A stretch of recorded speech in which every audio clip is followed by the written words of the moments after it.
I'm half Filipino. My mom's Cebuana, and my dad is Black American. I could be a good cult leader probably, because I'm really all over the place with my green is my favorite. Cheese.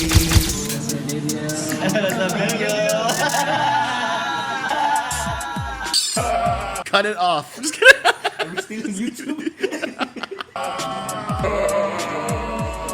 Oh shit! I lost this iPhone.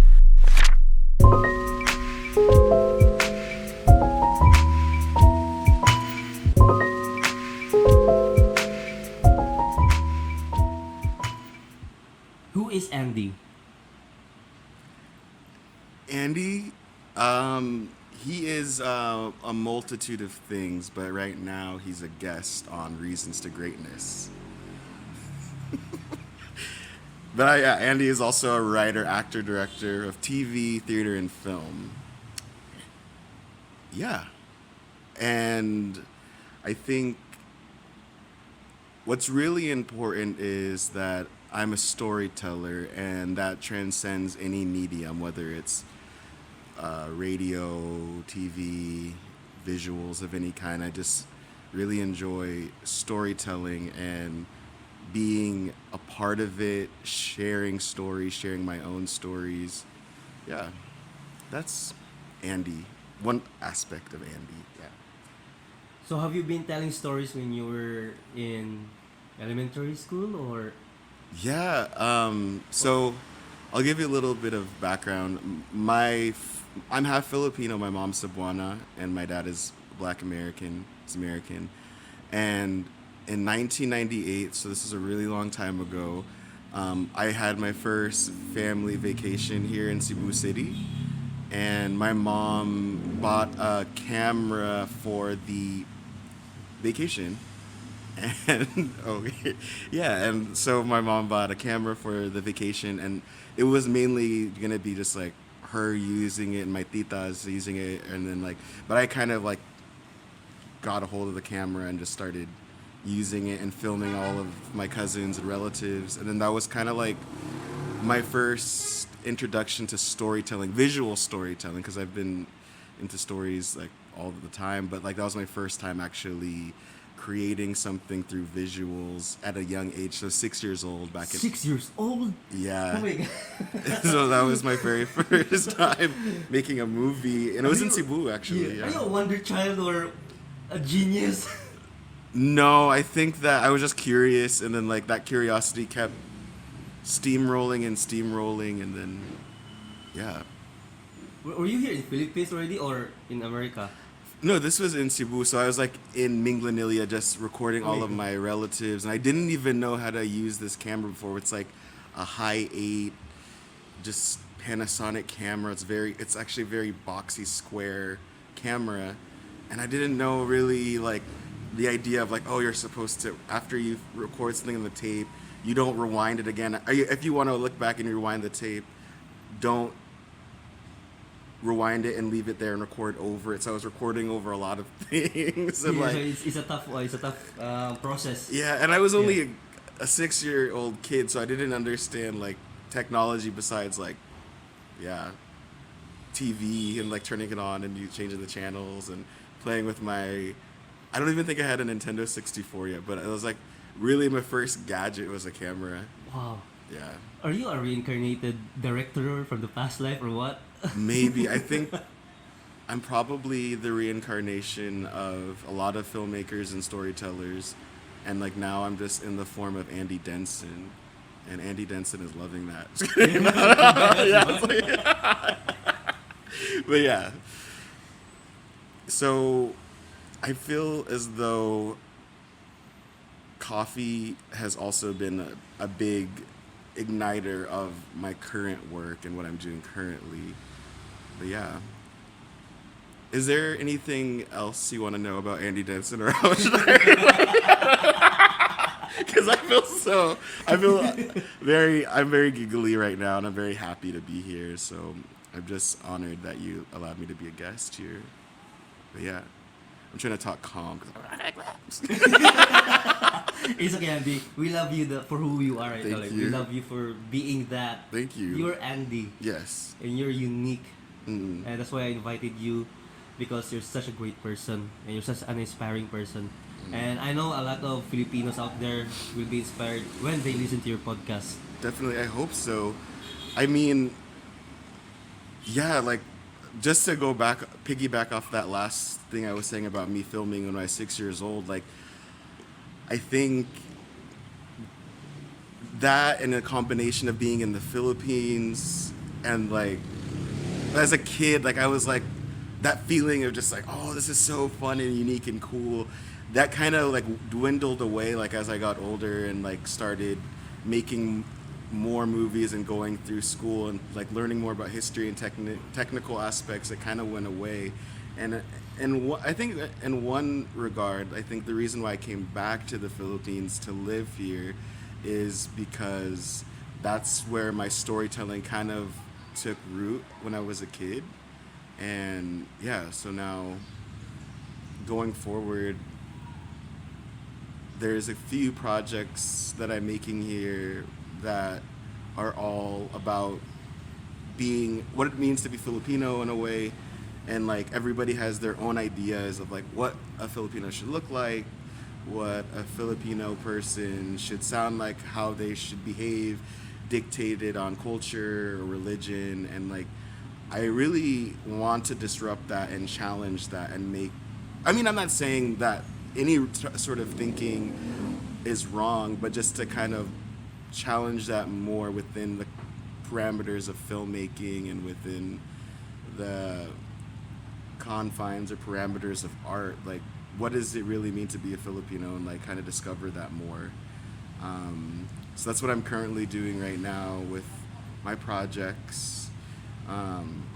They all involve being what it means to be Blasian, Black and Asian, Phil-Am, Cebuano, a foreigner, and like for me, I wanted to center that with my storytelling. Like I want that because I feel like there's a lot of filmmakers here in the Philippines that are doing an amazing job telling very unique stories, Filipino stories or universal stories, but I've never really experienced like a story of my own that's kind of more related to like my external looks of being Phil Am and stuff, or like what is that like going beyond the surface level of what that means. So like yeah, I think that's a journey that is quite fascinating, and yeah, I'm just waiting for a motorcycle to pass by, and I was,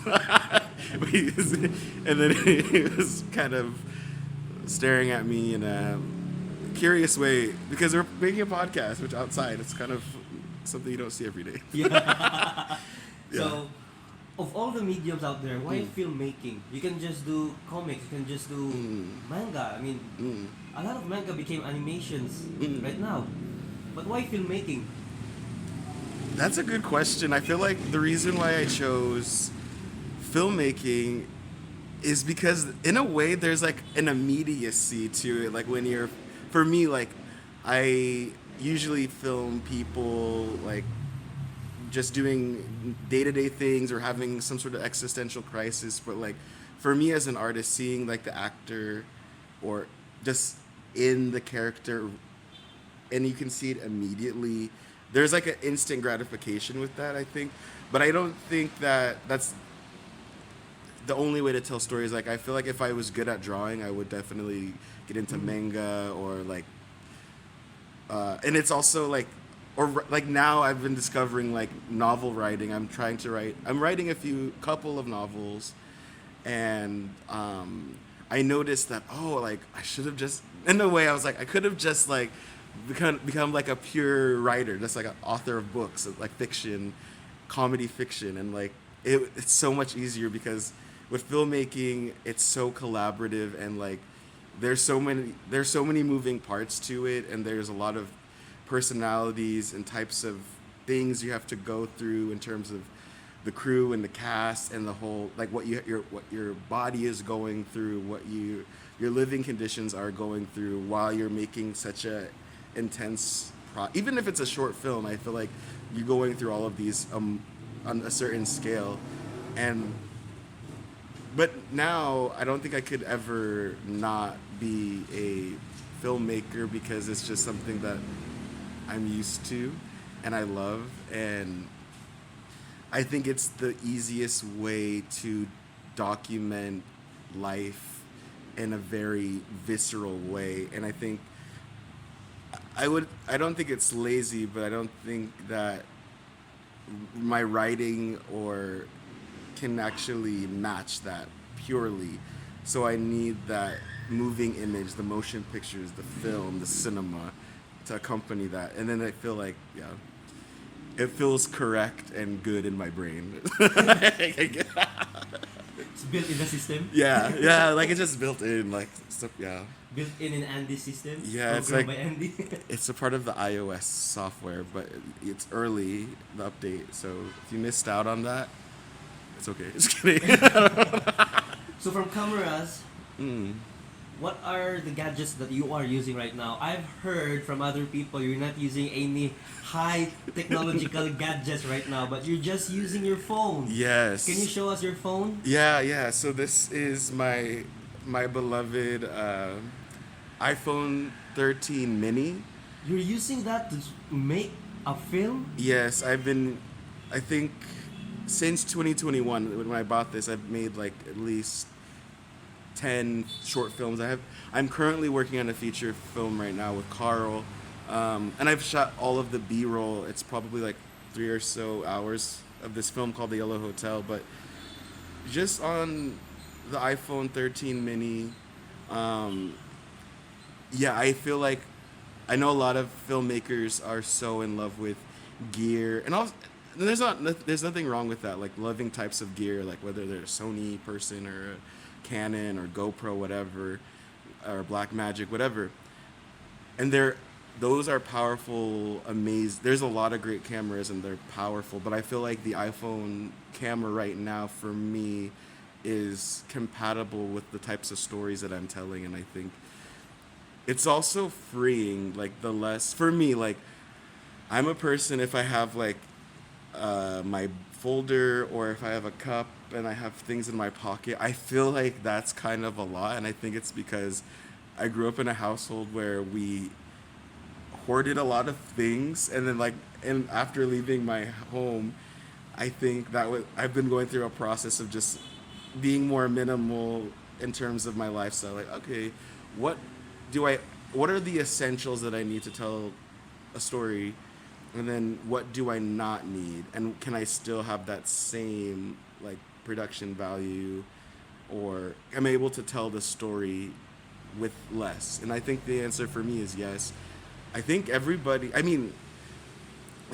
who's able to have access to some sort of smartphone or like any sort of like phone camera, video camera, you can really do a lot with that. And I feel like, I'm not saying it's underutilized or undervalued, but I think that if you can really master any type of other camera and going back to something simpler, it's fun. It's like, there's a saying, like someone said, if you give like a amateur filmmaker like red cinema 6K camera, and then you give like a seasoned director like a just like Android camera, like the filmmaker who shot on an Android's film will far surpass that of a younger person or amateur filmmaker with higher tech gear, because at the end of the day what it comes down to is the storytelling. Like when I can just go, because I'm really all over the place with my thinking and my creativity, and I have a lot of really big ideas, but if I can really hone in on the stories and then have a grasp and master that to whatever extent, the tech will match. I think like whether so it doesn't really matter what kind of thing you have, but I think there is a novelty, I think, shooting on an iPhone, and there are really great examples of iPhone filmmaking, from Sean Baker, who did Tangerine, and like Steven Soderbergh did a few films on the iPhone. But even then, like, it's all about, it doesn't matter what kind of tech you have. I want to stress that enough. Just kidding. No, I mean, I'm not. You should put that in the thumbnail, you know. Yeah. Doesn't matter what tech you have. Yeah, it doesn't matter. Like, with any type of art that you do, like whether you're a filmmaker, actor, musician, I think the life experiences you have, really make more of a difference than whatever tech you have. I mean, having good tech and is great, and then learning how to become a better storyteller or whatever artist is great, but don't let the gadgets fool you, because I think even when I was first starting out, I really wanted to have like the first generation of the Blackmagic pocket cinema camera, but I could never fully afford it at the time. Like, it was still it was expensive for me. I was like in my like late teens or early 20s, and then I was just like, but I realized I just need to tell good stories, and it doesn't matter what kind of tech you have. I mean, there's still going to be technical issues with films, no matter what type of gear you're using. And I think in my early 20s, I used to just shoot on any consumer grade camera. There was no changeable lens. The camera was maybe meant to be for like family vacations, or like for just like events like that you just shoot, like take pictures with. But like, I used those cameras for their video mode, and honestly, like when I look back at my work, I really cringe at it, but I also do appreciate and love it too, because I could really see my evolution as a filmmaker, like using shitty cameras, excuse my language, and then with really bad audio. I think that's the telltale sign of a bad film, is the sound, because you can have really shitty visuals, but if you have good sound, it's okay. But I think there's a threshold, and the crossing the line to shitty audio is really easy, especially if you're beginning. And so now, like looking forward, I think that my skills as a storyteller matches the type of gear that I'm using, and I think even if I were to upgrade to another camera or have a cinematographer I have a lot of friends that are cinematographers that I collaborate with that have this great gear, but I'm still just like wanting to restrain and just focus on the phone. But yeah, that I could talk about my iPhone forever, but that's I love it. It's my little baby. Let me just pull it out. Have you lost your little baby before? Yes, I lost it. Where, in Philippines? Yeah. Oh, welcome to Philippines. Yeah, and it was my fault. Like, I was in the back of a taxi going from IT Park back home here, and I was like, I was drinking, okay? And that's not, I wasn't drunk to the point where I was like being sloppy or I just was like, that was just a part of it. And like, I was like, oh shit, I lost this iPhone. And I was like, okay, luckily my brain is still working enough to go find my iPhone app on my computer. And then I started alerting the sound and locking the phone. And then I wrote a message. You can write a message to the phone from your computer, and I wrote like, whoever has my phone, I will please help me and give it back. I need this thing. And it was with a taxi driver, and luckily, long story short, I was able to retrieve it, because that would have been shitty. But then I was also thinking too, like, I've lost so many phones before, and I even like purposely I've been crazy, so I purposely put my laptop in a bush somewhere, and like, I want this to be there, like, and I don't like it, but I obviously needed the computer, but I was like, yeah, I've lost things, and like, but losing this one would be really horrible, because there's so much attachment to, and like, even I want to just use this phone for the Yellow Hotel, our upcoming feature film, and then I won't even I won't have a phone anymore. I'll probably just sell it or give it to a friend. I'm really trying to go completely no tech, but that's a little secret between us. Yeah. The Yellow Hotel, Yes. Ladder Productions. Yeah, my production company, Ladder Production Films. Yes. Yeah. So I've read the script. I love it, and it seems that you are interested about the scriptures. Yes. So tell me something why you are inspired by the scriptures to write the Yellow Hotel, and why you are relating it to that area. Yes, and I don't want to be controversial either because there are a lot of artists, whether they have been drag queens or like people like doing tours using religion as their or using scriptures or something that has to do with Catholicism or Christianity within their own works. I think for me, why I chose to use scriptures for the Yellow Hotel is because I was experiencing like an immense amount of debauchery, like partying, being very naughty, with like whatever a guy can do that's naughty, but not too naughty, but you know, partying. And then I was also in a life class and with a Christian church, and we were all like on our journey of like meeting Jesus Christ. And so I found that, and like I was like kind of living in a Airbnb at the time, and then I was like living in a dorm. But anyway, like during my time at this Airbnb, it's like this yellow hotel, and I was like really being very very naughty, like really being naughty, if you know what I mean. Just whatever you can visualize that I would do that's naughty, even for your standards. Yeah, it's like something along that line. So just use your imagination. And then I was also going to this Christian church and was really, I mean, I love it. I really do love God. I'm not even joking about that, but I'm just laughing because it's just like a very jarring like lifestyle. Like it's on one hand, like it's very like kind of like rock star, but borderline just crazy and depressive and anxiety, whatever. And then also doing something of like, oh, I'm really utilizing God and Scripture to have an awakening of Jesus Christ, and then I kind of found like I understood why some things can be considered bad because it's like moderation is very important, and we all need to moderate in a certain degree. Like we shouldn't drink every day or have sex every day or smoke or do drugs every day. I'm not saying I do any of those things, but I'm saying having a moderation for those things. With anything, eating even, like you need moderation. You can't just eat 24/7. I mean, you can, and I'm not stopping anybody. Just kidding.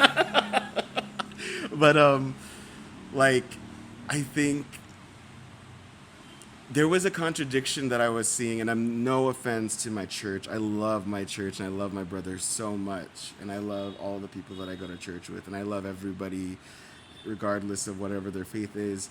But I just noticed something with the teachings that felt like contradictory about like love, God's love, and it was just like for me, I noticed contradictions of like, why would we condemn someone's lifestyle over their lifestyle, whatever it may be, whether it's the party life, whatever aspect within it. And it's like, or why would black magic or witchcraft or tarot readings be evil, but condemning people and actually making people's living conditions even worse because of the way you're treating them justifiable. So I was like noticing contradictions, and it was like, I was like, oh shoot, there needs to be, I want to understand the Bible in particular in a deeper level, not necessarily wanting to adapt the Bible, which I'm kind of doing in a certain way, but I was like, I know that God is really loving, and they're actually,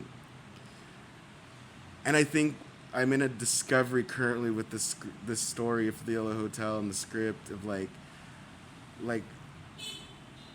why do we condemn certain things but we allow for certain things, and why do we honor people who choose to have like a family and kids and wife and that's like the standard of living, and anything that's other than that is considered like pitiful or sad or like. And then I was like trying to understand. I am understanding that there's just a lot of false nature, false teaching, and misunderstandings between the people teaching and the students or the disciples or the congregation or whatever it may be. And the Bible is so powerful. Scripture is so powerful. What I've noticed now, I'm like, oh, you can actually control huge groups of people through your understanding of the Bible or how you wield it. And so I was like, that'd be cool. I mean, I'm not manipulating anybody, and I'm not gonna like tell people to join the Church of Andy because that will never exist. I could be a good cult leader, probably. I'm very charismatic enough to be, but like, I think I'm fascinated with the scripture in terms of like wanting liberation for everybody, like not just for people who understand Jesus Christ and go to church every day or every Sunday or whatever and seem have a good life on the surface, but like all of the people, the misfits and the cretins and the low life and the poor people and the people we don't give a chance to, whether it's here in Cebu or in general, like those are actually what I've been understanding is like those people actually come first in a way to like the kingdom of heaven. But then again, I'm like, I've heard a lot of understandings of what heaven actually means, and some people think some teachings say heaven is just your mind actually, and then the consciousness, and then heaven isn't like what we're taught to think of heaven in a certain way. And I think there's actually a lot of different understandings that actually, I don't want to say discredit the idea of heaven for others, but there's a lot of layers and nuances and depth in the Bible that we tend to overlook. Those who are into the reading the Bible or anything like that. It's like, and I think there has to be, to answer the question, like I wanted to do a deeper understanding of the Bible for myself in regards to my life as a party guy and a drinker and a partier, and then also with friends and other people that I know that are considered misfits and like, or outside of the norm, on the marginalized side. But with my readings of the Bible and with all of the Bible and adapting all of it in the Yellow Hotel, I just the biggest message that and the biggest takeaway I want to have for this film is that we are all loved by whether you believe in God or not, or whether or not you believe in an external force or internal force within you, but it is all about love and expansion, and nobody should ever feel like they don't belong or that they're not welcome just because they are weird in some sort of way. Like they might be weird, but so yeah, that's from me reading the Bible and using the Bible as my guide for the script. It's just kind of gave me in a certain way like a power to be like, okay, I can really go completely off the rails and show all the hypocrisies, or I can utilize it to showcase love and showcase like Gen Z and millennials living in Cebu and all having their own experience of a Yellow Hotel. And it's not the Yellow Hotel in La Hogue, but I would love to visit there soon. I'm making a visit there, but it's nothing to do with the Yellow Hotel. I just found that place like actually when I was coming back from Busai, like, and then I was with my friend. I was in the back of his motorbike, and then I was like, "Oh my gosh, there's a Yellow Hotel!" Like, and it's like in a neon light, and it looks kind of cool. Like, I was like, and I was not even. I wasn't even drunk. We're just jamming up in the mountains, and then I saw that, and I was like, "Whoa, this is a sign." The Yellow Hotel. The Yellow Hotel. So yeah, that's a little bit about the Yellow Hotel and how, it's a movie about Self-realization. self-realization. Yes, remembering who you are, we're all in it. I mean, me and Carl are in it. I think. Yeah. We're still filming and stuff, but like, I just This episode is sponsored by Bake and Brew by Cleo. They serve the best crinkles and still is the best crinkles. Wait, Avatar is in it. Avatar. yeah, Avatar: The Last Airbender. yeah. Yeah.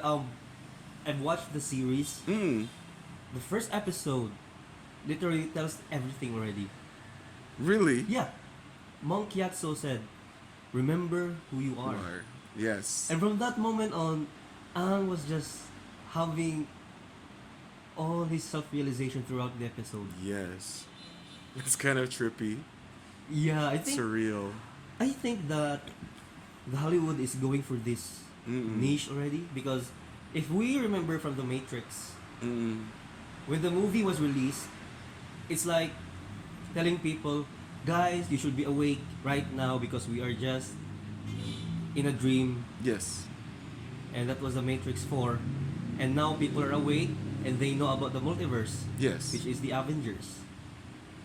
Yeah. And now we're in a stage of the Christ consciousness. Yeah. That's what they are telling. I'm not sure what your point of view about the Christ. Some think that Jesus will come back, Yeah. and another group here thinks that it's not literally that Jesus is coming back, but it's the Christ consciousness. Yeah, I want to mute that group because I agree with that. Like, because there's a part of me still like that treats Easter as like, oh, like the physical Jesus Christ is gonna come back, but it's not that. It's the consciousness. Yeah, Christ consciousness. I think it has to do with ascended masters as well. Like not just Christ, even though Christ is ascended. Jesus Christ is an ascended master. And it's, I'm not too sure, and I don't think there's any like guide or rule book or something, but I think like now that we are in this like awakening phase, like people will remember who they are, and like whether it's like having a Christ consciousness of like being more loving and being, but you really never losing that, because I feel like everybody can have Christ consciousness. All you have to do is like say you have it, and you have it. I mean, that's like with anything in life. If you say you have it, you're gonna have it. Yeah. Because just yesterday on YouTube, there was this one YouTube clip. It was out of my algorithm, and I was like, why is it here? So I clicked on the video because it was interesting. It talks about talking to your pineal gland, the eye of Horus. Yes. When I look at the comment section, is anyone here because of the algorithm?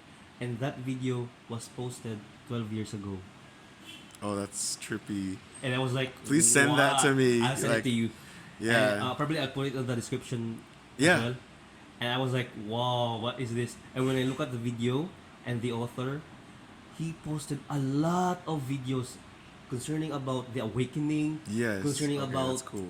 Christ consciousness, concerning about numerology in the Bible. I was like, whoa, this was 12 years ago. Remember 12 years ago, if you talk about this, you should be burned at the stake, or Yeah, send them, lock them up. yes, or you're condemned Yeah. for the rest of your life. Right. Yeah. It's amazing how you shared to us about the Yellow Hotel connected with the Bible, because I've been through that group as well. And the thing is, if heaven is real, why aren't we already there right now? That Exactly. if it is a better place than Earth, then why should we stay here?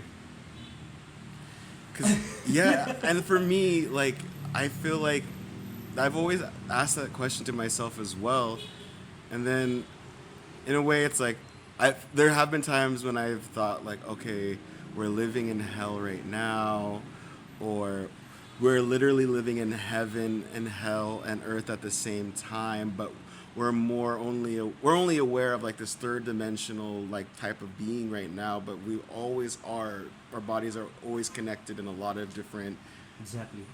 either whether it's like our energetic wavelengths or frequencies or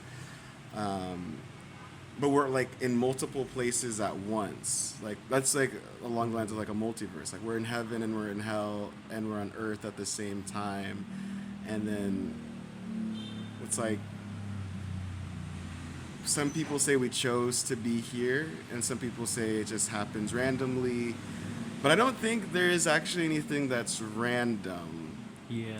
Like even like simple things in my life, like oh, I saw the yellow hotel sign, like, like, and now I'm only in like my life now too. I'm just kind of gravitating towards yellow things, and yellow is not my favorite color, guys. Green is my favorite color. But I like yellow. I love all the colors.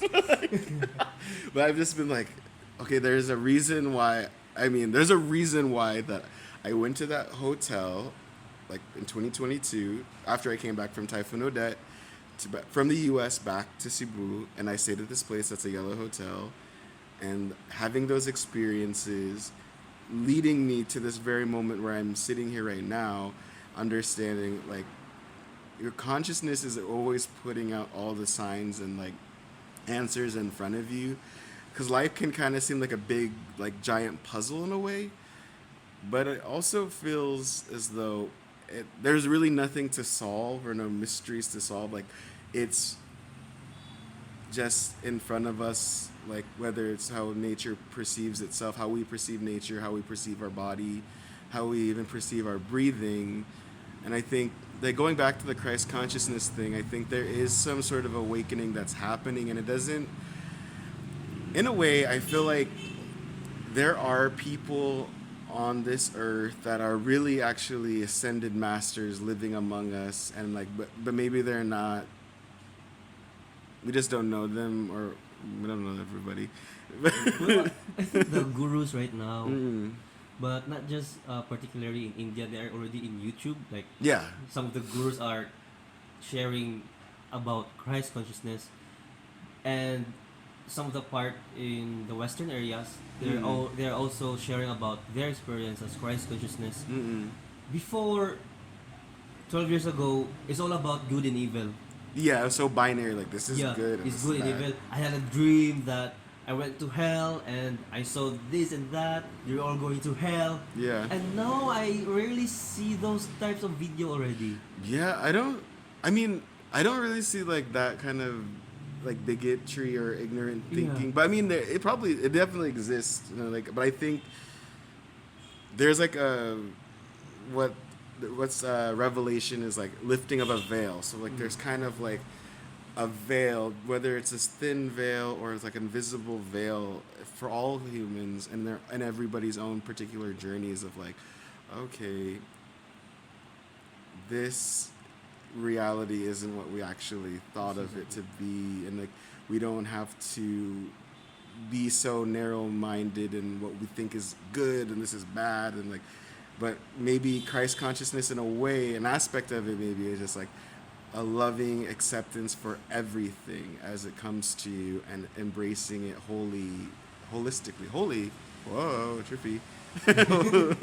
But yeah, I think people's third eye, whatever you want to say, is opening, and I think a lot of times all of these awakenings, if it were to happen on a grand massive scale, I think that'd be really cool. But then again, it's like with the world and the way it is right now, I think that would be kind of a great thing in some regards. Like, oh, like, let's all just stop. Like, why are we always rushing and chasing and doing things so much? And why can't we just have more stillness and just have more of a breathing by ourselves, or or meditating by ourselves, or with our family, or with our friends? And I think I actually have to let go of that too. Like, I can't control anything, but I can control is my breathing currently. Talking about controlling the reality, the environment. I remembered that those days before you were making Yellow Hotel and you're looking for the right people. Yeah. And it was funny because you first met me in a film festival called Yes. Binisaya. And you were asking for a producer and a director, and we were like, hey, it's Andy. It just, It yeah. just fell into its own places at the right time. Yeah, and it's really like everything just happens naturally, and it's weird because at that film festival, I made a short film at that film festival, and you're in it. There's all the filmmakers in it, and like it's actually talking about. It's called "I Am Still Right Here," and um, it's interesting because in the film, it's like a stream of conscious poem talking about like um, what's it like being attending a film festival, being around the winners, which was actually your film for 2023 on that movie, and then like just everything that was going on within that particular bubble of time for me and the filmmakers at or attending that film festival. And then when I rewatch it now, it's like my brain, the film is literally giving me like a guide to who I'm gonna work with or who I'm just gonna end up. It was just a very interesting, like, very like trippy film for me. Like it's because it's like a guide to like these are the people you're gonna work with, these are the people you're gonna be friends with. Like it showed everything, like very. So I just think what I'm trying to articulate is, I guess, is like everything just happens naturally, like because I knew you were a producer, but I didn't know that But I always thought, like after I met you, I was like, okay, I just want to work with Carl because he's a producer, and I really like his energy. Like it's just all about the laugh and the presence, and I think, and I didn't actually see the film that won until like very like later on. Like Red sent me the copy, but it's an amazing film. But then I was just like, I think I'm just aligned to things that are matching my frequency. Like that's the thing with life for me, from my understanding currently, and that could change. It's just like I'm going to align with people who match my same energy or frequency or vibe or whatever you want to call, or they'll surpass it, but we'll be able to collaborate or be friends or just, get along for that very moment or whatever it may be. And I think there's people that don't align with me too, that because they just never had the same life experiences and they don't have empathy or sympathy and they just can't relate, which is totally fine too. And I can't meet them at that they can't meet me at my level in terms of energy or understanding or inspiration or artistry or spiritual intellect or whatever. So I have to lower myself down to that level.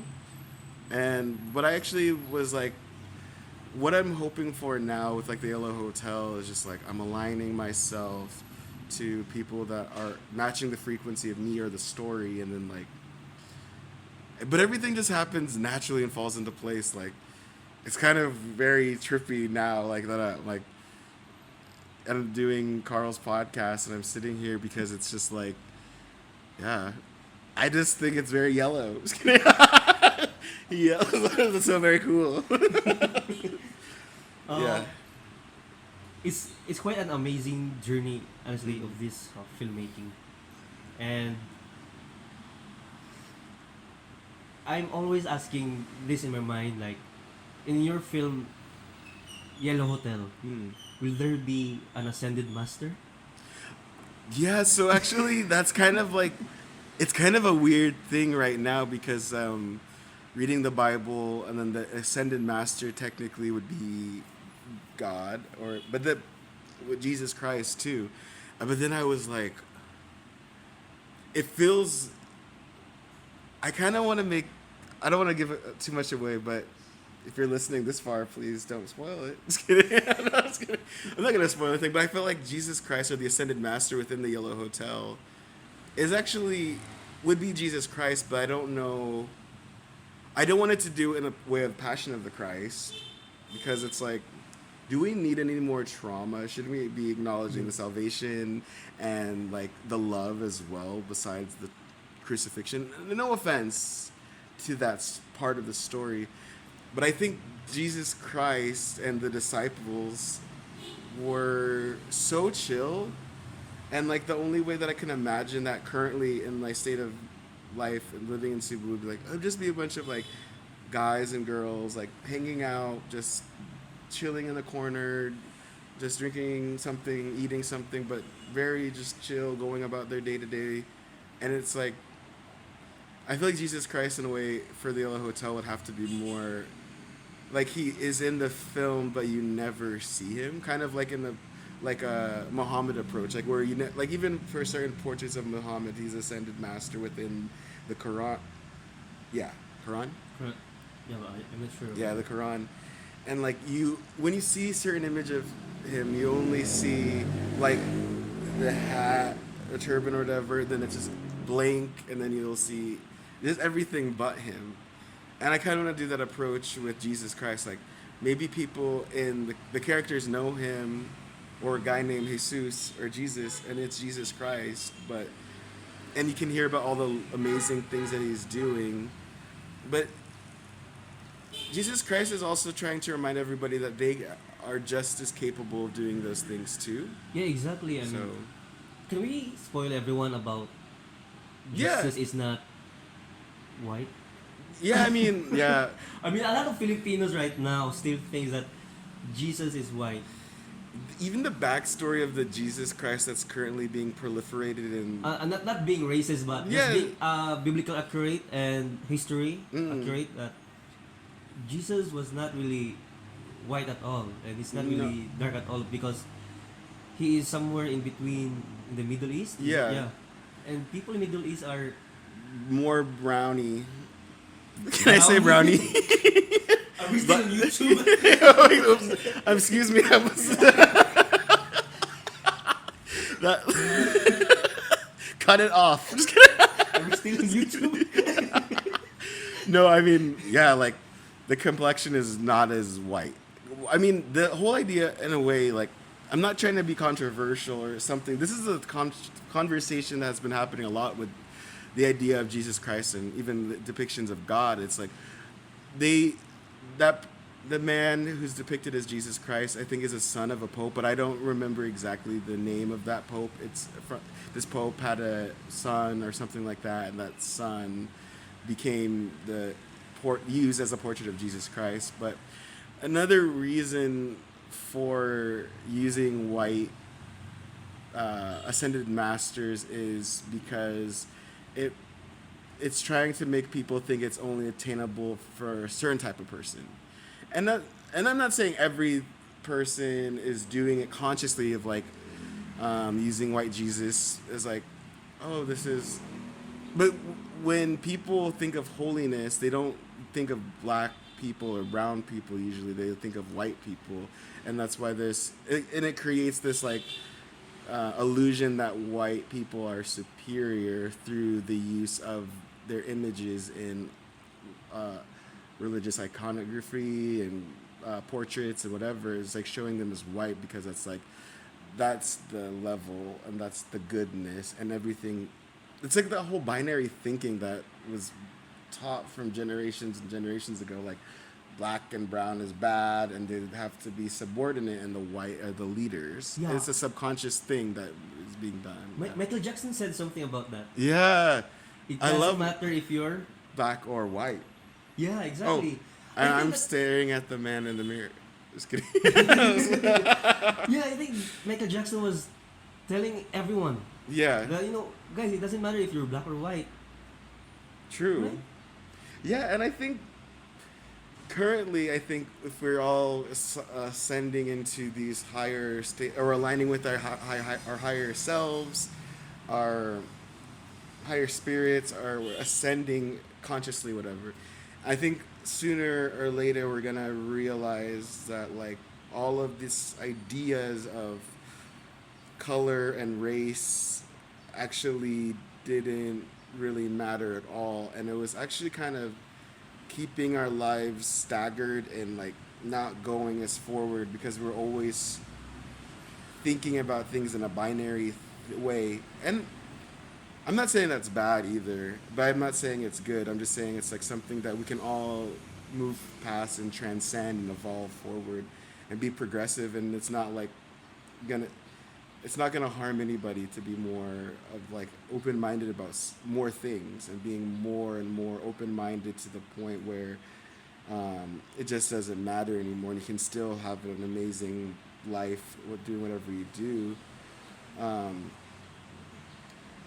yeah, I think though that's another thing that I've learned about in the Bible is the idea of being a foreigner in a foreign land. Like, I mean, I technically, like, I'm Filipino American and I am a foreigner. I'm from a land far from here, so I get that. But then I think because I grew up in the U.S. and I grew up with like a Cebuana mom living in Colorado, like I never like ever really thought about people as foreigners or like they're this so treat them like this or they act a certain. I never even like grew up with that type of mentality, but when I came here, I started thinking about it more and like in an existential way. I think because of like having a lot of downtime during the pandemic, and then I was still not understanding of my own racial identity or nationality or whatever, and like, and I, and I think just like now at this point of like, okay, yeah, that doesn't matter at all. Like as long as you're hot. Just kidding. Just joking, but like, it doesn't matter at all. Like it doesn't matter.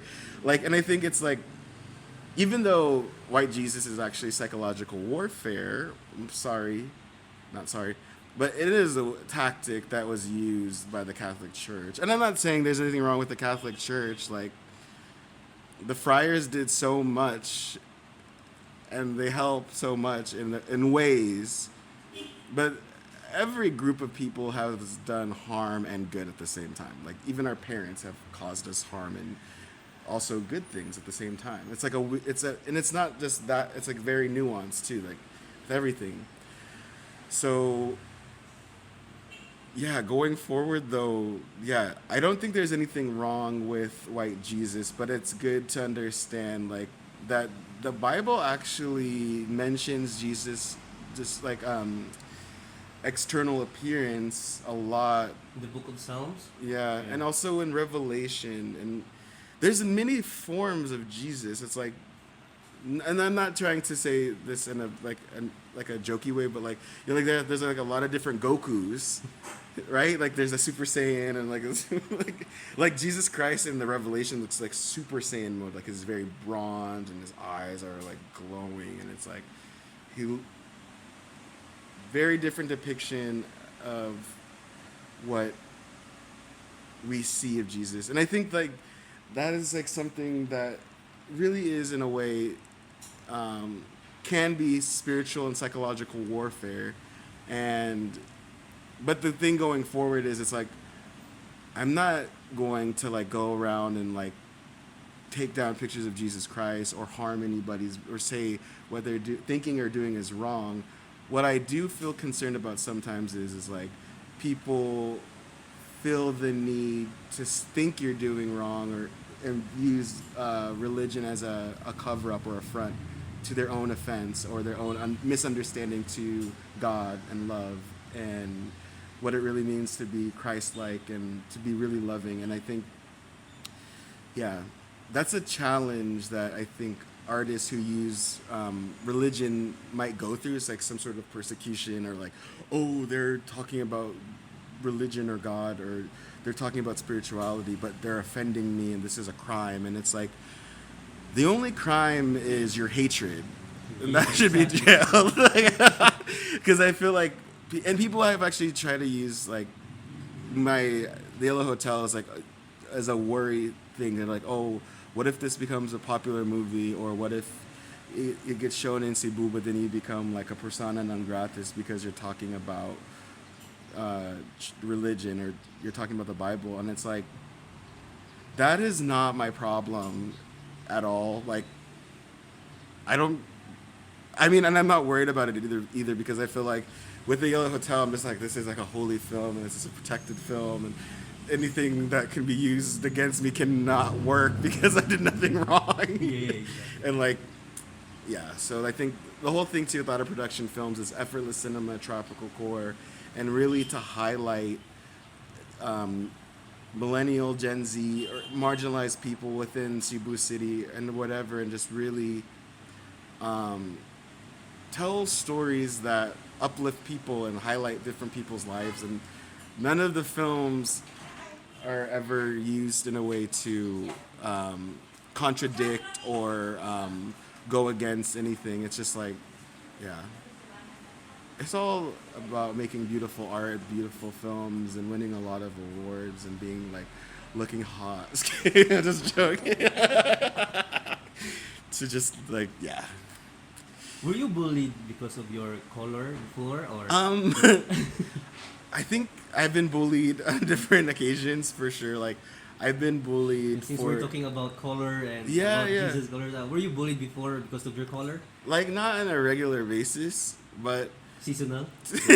depends on the mood of the bullier. I think I was bullied sometimes because by my black classmates in elementary school, because I am half Filipino and I didn't grow up around a lot of black people except for my dad when he was around, not too drunk. It's okay to joke because we all love him.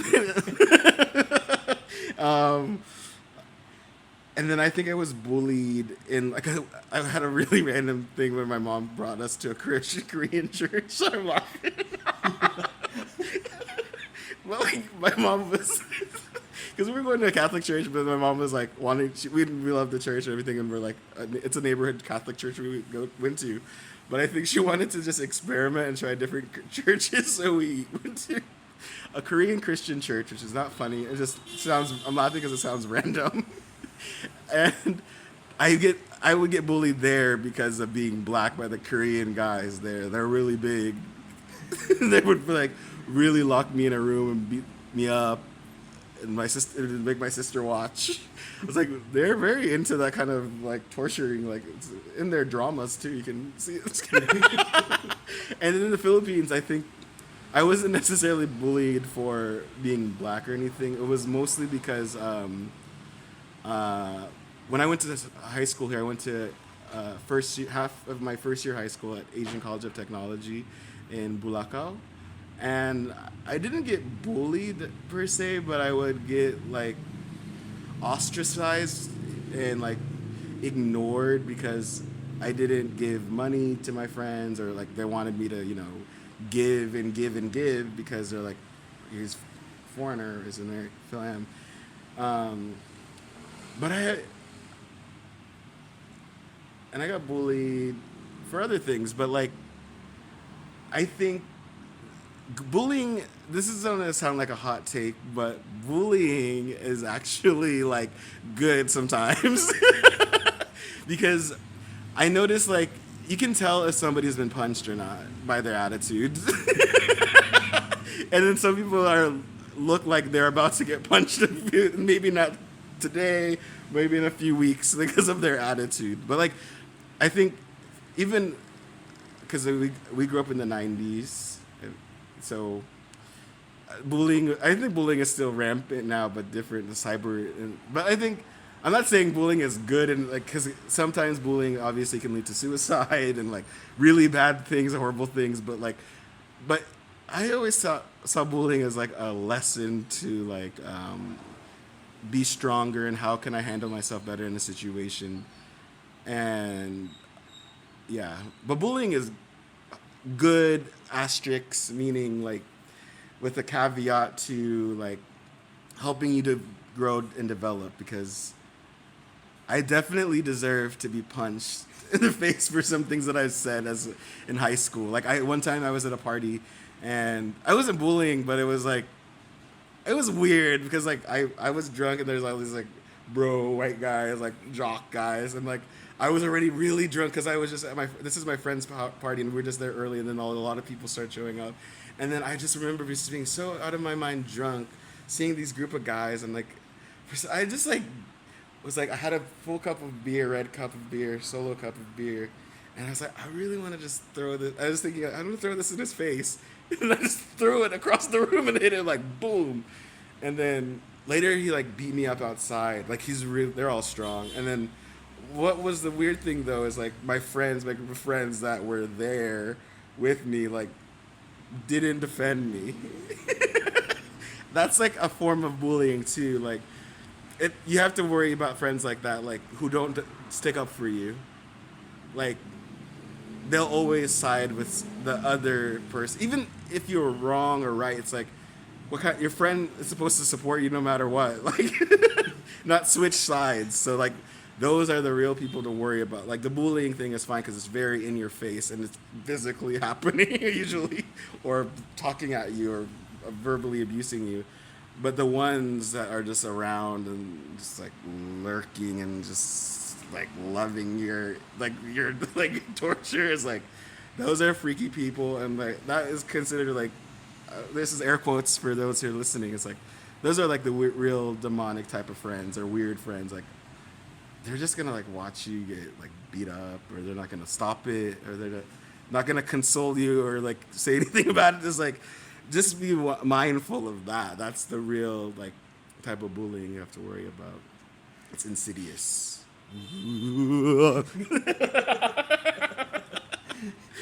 So from all your journey, from bullying because of your color, to your spiritual walk, jumping from church to other churches, searching spirituality, then now you're making a featured film of if we call the Yellow Hotel. Yes. Do you think that spiritual journey is meant to be alone? I think I actually I've been thinking about that one a lot lately, about like a spiritual journey. Is it meant to be a solitary experience, or is it meant to be shared with others, or be experienced around a lot of people, like you having your spiritual development? And I think that it really depends on the person. I think like it's really good just to have time to be completely by yourself. Like I was very lucky enough to experience the pandemic with just my uncle, and we're in Minglanilia, and it was just like I was able to just grow and learn and chant and pray alone, really, and not really with anybody. And then I think there's a power in like going into a monastery or into a seminary and being with people who are also on journeys of spiritual awakening and spiritual growth. But I think at the end of the day, it's a journey that you're going to experience alone, whether you're by yourself or with people. And I think like, yeah, some people, I feel like it can have great spiritual breakthroughs in the mountains or in the forest or the beach by themselves. And then some people can't have that luxury of, because maybe they're a single mother or they're any type of person has like a lot of responsibilities, and like, but they also have that desire to spiritually awaken. I think that it's still applicable to those who aren't able to like go off to a monastery in Thailand. I actually was invited to go to a monastery, and I keep rejecting the invite because there is a rule about no singing and dancing, and I was like, I like to sing and dance. Like, you know, after you eat, sometimes you're like, I mean, like, it's very solemn, and I was like, I can still grow. I mean, it would be really awesome. I think it's more of an ego trip to like have a bald head and then wear the traditional monk attire. And I mean, I still have the opportunity to do so, and I think it's maybe I should take it up one of these days. I can do it maybe in June or July, but probably not. I'm gonna forget it unless I listen to this podcast. But That's gonna be another podcast. yeah, I think that I don't think there's a everybody's spiritual journey can be conducive to their own living environments. Like we both, I think, in our own spiritual journeys, and we both live in the city, and I think, yeah, we don't really need anybody at the end of the day, and we're also humans too, and I think it's like the illusion of companionship or friendships is like a really intense part of the spiritual journey. Like currently, like I'm not saying I'm always alone and it's a bad thing. It's just like people are busy and I'm also busy, and sometimes things don't link up. I think that also is conducive to growth. Is like even if you're in a really big city or if you're in a city or a crowded area, but you're really still like alone on a spiritual journey. It's like I think that's a part of the resilience because eventually you won't even mind that at all, and you'll be even more just comfortable being. And I think that's like one of the main purposes why I'm on Earth right now is to be myself, be Andy Denson, or be me as much as I can, and help myself as much as I can to be myself again, and then also doing that for others, helping other people be themselves even more, and learn how to help themselves more and help others, and that can be in a lot of different things. Helping can just be like making a movie or watching TV and eating. That's helping yourself. And it doesn't seem like spiritually profound or like, oh, he's just eating. But that's a part of helping is your spiritual growth. You need to take care of yourself physically. And you can also not eat too. I've done that, fasting, like just drinking water for 5 days. Quite an experience. But yeah. Andy, thank you. Oh no, I want to keep going. We've learned a lot about you, and I'll put down all your links down below in the description so that people can find you. We do have a tradition in our podcast. The previous guest left a wonderful question, and who knows what's the question, but I did not look at it. Ah, okay. Okay, so I'll read it for you.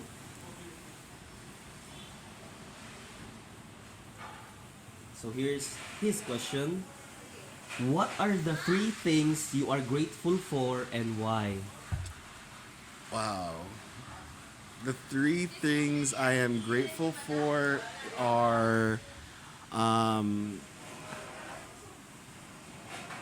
think my relationship with God, because it's like an infinite source of inspiration and encouragement that sometimes I need, and the only person that can give it, not person, but the only thing is God that can give it to me in a very, very deep, all microscopic, macroscopic, universal way is that my relationship with God. And then my other 2 things I'm grateful for is probably like my mom, because my mom is the inspiration for me living in the Philippines and to understanding more about her culture, which is my culture. And the third would be all of my friends, but especially my dog Momoy. I love my dog Momoy. That's what I'm grateful for, and I should see her more often. But yeah, those are the 3 things I'm grateful for. There's actually a lot. I'm grateful for everything. I actually am in a state of gratitude. Like everything, like I'm grateful for this moment. I am happy for this moment. Like I'm always just trying to be grateful for every single thing, because the more and more that I am grateful for everything in life, the more and more it just feels like right. So, yeah.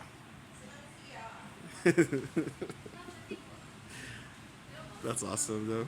How is it? I feel very great. Or what? Therapeutic? Very therapeutic. I felt like that was something that I needed to. Do you have a pen or something? Yeah. Yeah.